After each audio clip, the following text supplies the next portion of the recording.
Okay. And then next one, the standard deviation of 5x minus 2y. So that's saying that I'm going to multiply 5 times the standard deviation of x squared plus 2 minus the standard deviation of y squared. Okay, and then I'm going to go ahead and substitute. So that 5 times the standard deviation of x is 2. So we have 5 times 2 squared plus 2 times standard deviation of y is 3, so 3 squared. And then we have, so 4 times 5 is 20. 9 times 2 is 18. So we have the square root of 38. And I'll just leave it like that. Okay. So if you have any questions and are not sure about how the rules work, or if you want more practice problems, let me know, and I'm happy to give you some more. Okay, so let's go ahead and take a look at another problem that actually has some context, so it's a little bit more interesting to us. So number 3, suppose the mean SAT verbal score is 425 with a standard deviation of 100, while the mean SAT math score is 475 with a standard deviation of 100. What can be said about the mean and standard deviation of the combined math and verbal score? Okay, so I'm going to go ahead and make our verbal score be the variable x, and so that means that the mean of x will be 425, and the standard deviation of x would be 100. And then the mean of y, right, so I'll make the math score be y, will be 475, and so the standard deviation of y would be 100. Okay, now I can find the mean of the two scores combined, right, so combining those two scores would just be x plus y, and so the mean of x plus y is going to equal the mean of x plus the mean of y. Right, so that's just going to be 425 plus 475, and that gets us 900. Okay, now the problem comes with the standard deviation.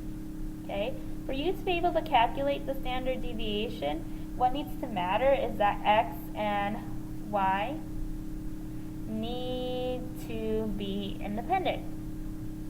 The thing is, generally, when someone is scoring higher on the verbal section of the SAT, they are scoring higher on the math SAT.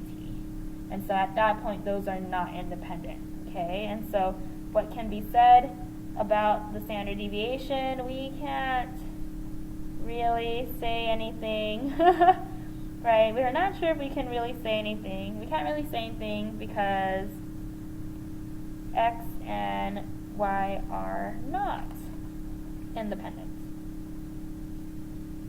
Okay, so that's very, very important. So we're always looking for there to be some type of indication that x and y are independent, so that we might be able to calculate the standard deviation of a combined variables. Okay, so that really matters. Now let's go ahead and keep working through problems. All right, so here's another example. So this one comes from your textbook. It was exercise 16 from the 3rd edition, probably exercise 18 from the book that you have at home, right? So, but you can find this in your textbook.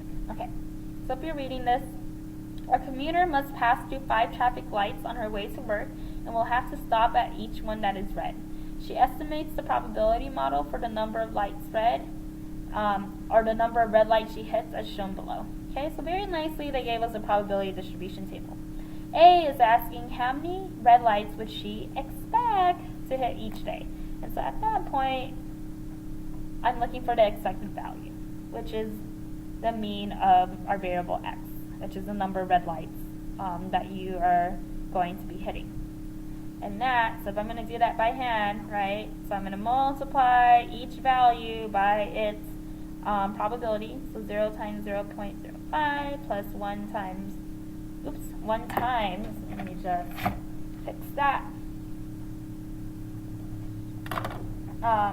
plus 1 times 0.25 plus 2 times 0.35 plus 3 times 0.15 plus 4 times 0.15 plus 5 times 0.05. Okay, now when you put that onto a calculator, you will end up with 2.25, and our units are red lights. Okay, and then we do know how to do this using the calculator by making the table in the calculator, right? In terms of standard deviation, I'm going to just go ahead and give that to you. That's 1.26 red lights. And again, that one you would find on the calculator, okay?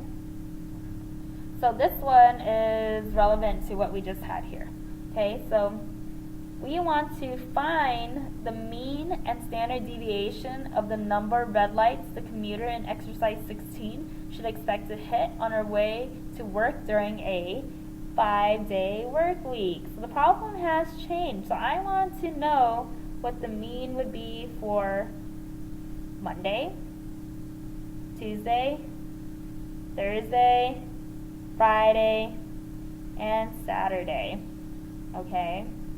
And so what that looks like is just me adding the mean 5 times. So 2.25 plus 2.25 plus 2.25 plus 2.25 plus 2.25. 1, 2, 3, 4, 5, right? Or if I was smart about it, I would just recognize that this is just multiplying by 5, right? And so when you punch that into the calculator, you're going to get 11.25 red lights. Right? So these properties, again, are coming in handy when we want to just learn more information. Okay, and we also want to find the standard deviation. So the standard deviation of basically 5x.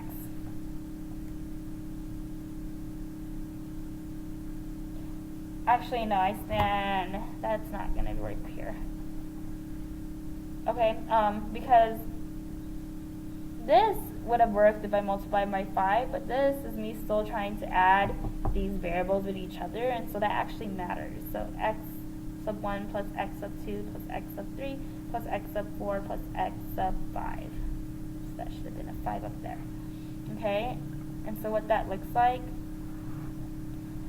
I am going to take the standard deviation, which is 1.26 squared plus 1.26 squared plus 1.26 squared plus 1.26 squared, 1, 2, 3, 4, and one more. And then I'm just going to write this nicely so that when you punch it into the calculator, it could look nicer. So I'm adding this 5 times, so really this is 5 times 1.26 squared.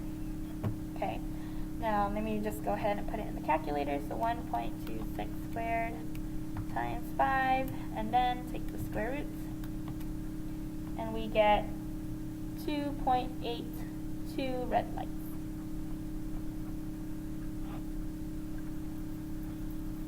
Okay, another example. So let's go to example 6. Okay, so this one gets more interesting. So, the American Veterinary Association claims that the annual cost of medical care for dogs averages $100, with a standard deviation of $30. And for cats, averages $120 with a standard deviation of $35.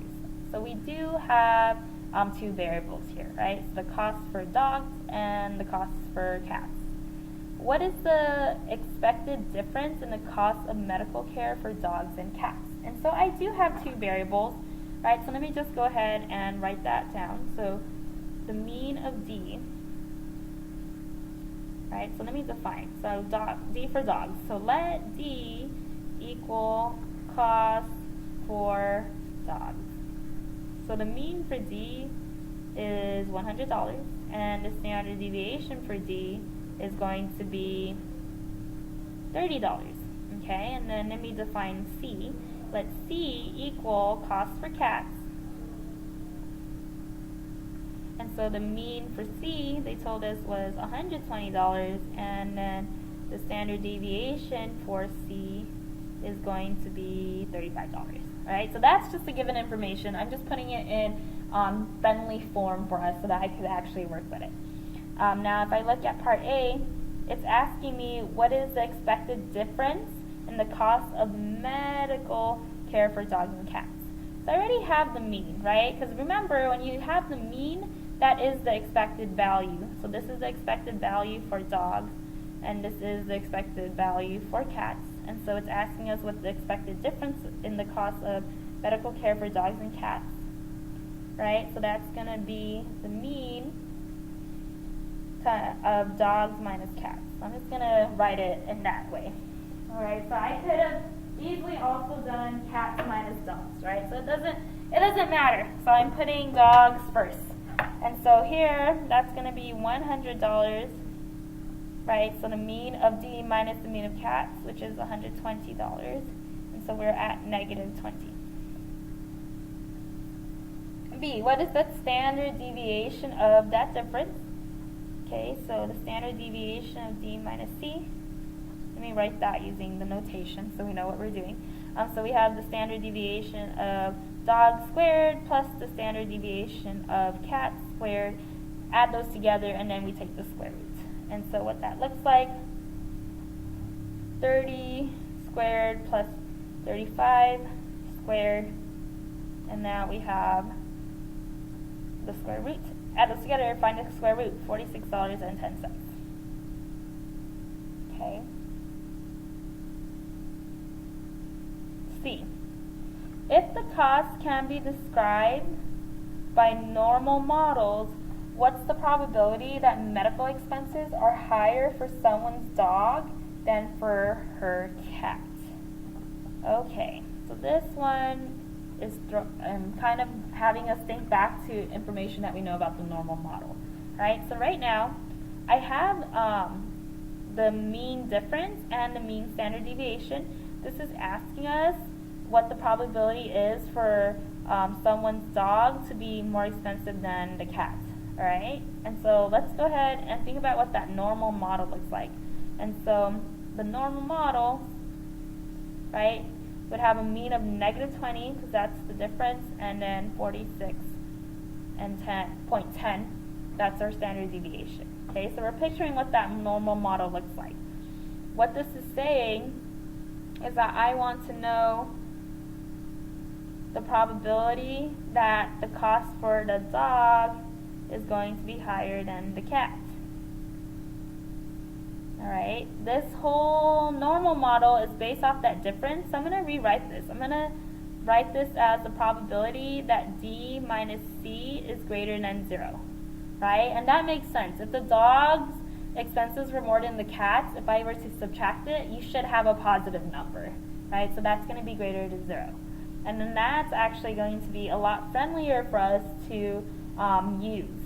Okay? Because then what happens is now I can just calculate that, right? So let's think about what this looks like in the normal model. So I always like to draw a picture. So here I am, here's my normal model. I know that the very center is going to be negative 20. And so if I want the dogs to cost more than the cats, 0 is going to be somewhere here. And so this is the area that I'm looking for. Okay? Now I need to use my normal table, right? So this is coming back to us, because if I wanted to find that probability, right, I need to find the area. Now for me to be able to find the area, I need to find my z-score that's associated with that value. And so first thing I'm going to do is find my z-score before I can even think about that. So z is equal to x minus the mean over the standard deviation. Okay, that has to be memorized. So z is equal to x is 0 minus the mean is negative 20 over your standard deviation, 46.10. Okay, and so what we have is 20, basically 20 over 46.10. Our z-score is 0.43, and I'm going to just do it to 2 decimal places, because once I have that, I can find the probability of it being below, right? So from the table, I have the opposite. So let me just write what I find. So what I'll find in the table is the probability that D minus C is going to be less than 0, right? Because again, everything here is going to be below. And that is going to be, so 0.43 is 0.6664. 0.6664. Right? Now I want this probability where it's greater than And so for me to find what I actually want, so the probability of D minus C greater than 0, I would take the complement. So 1 minus 0.6664, 1 minus 0.6664, and we get 0.3336. And that is going to be my probability. There is a 33.36% chance that someone's dog, the medical expenses for someone's dog is going to be higher than for their cat, right? Okay, so there's a lot that happens. So really, what we learned from this chapter was how to do A and B, right? C is kind of pulling back from when we were doing Unit 3 in the normal model. And so that normal model, we're going to see it here, and then we're going to keep seeing it in the following units, right? So it's very important that we understand how to do it, right? But this is definitely a really difficult problem. So just if you didn't understand it, just rewind it, watch it again. But we'll talk more and more as we continue with the AP Stats class. We'll revisit the normal model again. Now the last part of here, part D, what concerns do you have? Okay, because we are combining the standard deviation together, right? But the only way that you can combine standard deviation safely is if you know that cats and dogs, like the medical costs for those, are independent. But nowhere on this problem does it say it, so we're just pretending they are and treating it like that because that's the standard deviation that we use, the combined standard deviation. But we don't even know if that's going to be accurate because we don't know if there is some type of reliance between those two, right? So the concern I have are medical costs for dogs and cats independent. Because if they're not, then I shouldn't have been able to find that standard deviation. Okay, that's our issue. Okay, so the last example in the notes, so number 7, right? So it's about this stuff here. So this is exercise 38, some more pets. You're thinking about getting 2 dogs and a cat. Assume the annual veterinary expenses are independent. So that was what our concern was before. So now we know they're independent, so that's good. And have a normal model with the means and standard deviations described in exercise 38. Okay, so now we feel safe using that normal model. We're going to define appropriate variables and express the total annual veterinary costs you may have. Okay, so the same variables here. Okay, so I'm going to just piggyback off what we already did. So we know that D is for the cost of dogs, C is cost for cats, and then we have the mean and standard deviation of each of those variables. I'm going to go ahead and just do the second part. Express the total annual veterinary cost you may have. So that means I want the expected value of having a dog and a cat. Okay, and so that is going to be the mean of dog plus the mean of dog plus the mean of cat. And so that's $100 plus $100 plus 120. Add those up together, 320. And then that's it. Okay. Next one. Yeah, that's it. Okay. Next one. Describe the model for this total cost. Be sure to specify its name, expected value, and standard deviation. So we have the mean already. And so what we need is the standard deviation. Okay, so the standard deviation of having a dog and then a dog plus a cat. And so that, right, is when I have to use our standard deviation formula when we're combining variables. So I need the standard deviation squared of dog plus the standard deviation squared of dog plus the standard deviation squared of the cat.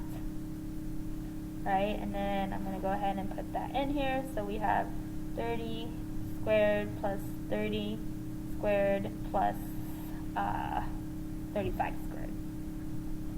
Now punch that into the calculator. You're going to be around $55. Okay. Now it wants me to specify the model for this total cost. Now if I read above, it says I have a normal model with the means and standard deviation.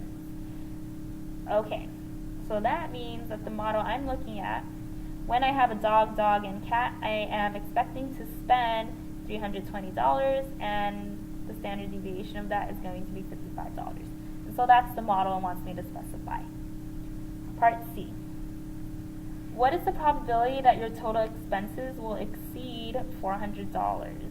Okay, so the probability that me spending for the dog and for the cat is going to be greater than 400.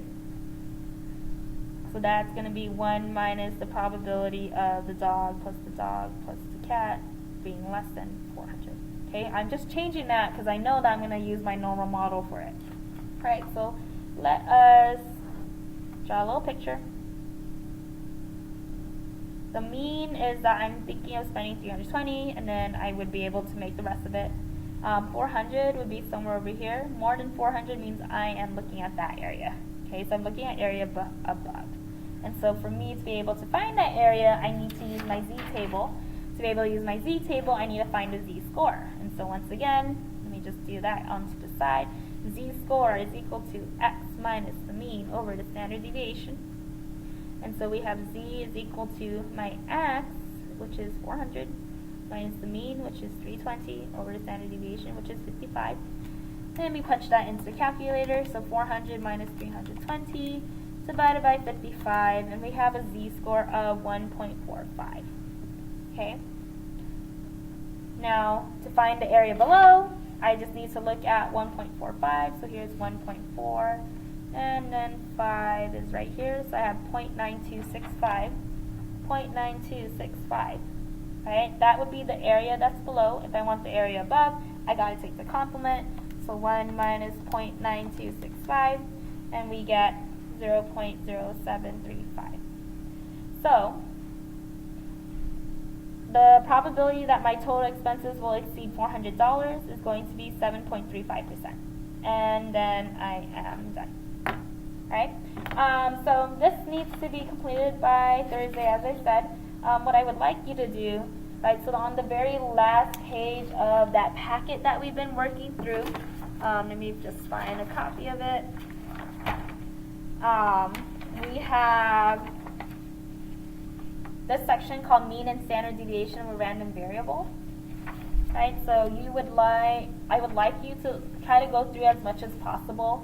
And then I'll do the first few with you so that we can make sure we're on the same page, and then you'll have time on class to be able to complete it. But what I would like you to do is to at least attempt number 1 through 12 by Thursday. Alright? Okay, so that's it. Again, if you have questions, you have to ask me, okay? So make sure that you're consistently asking questions.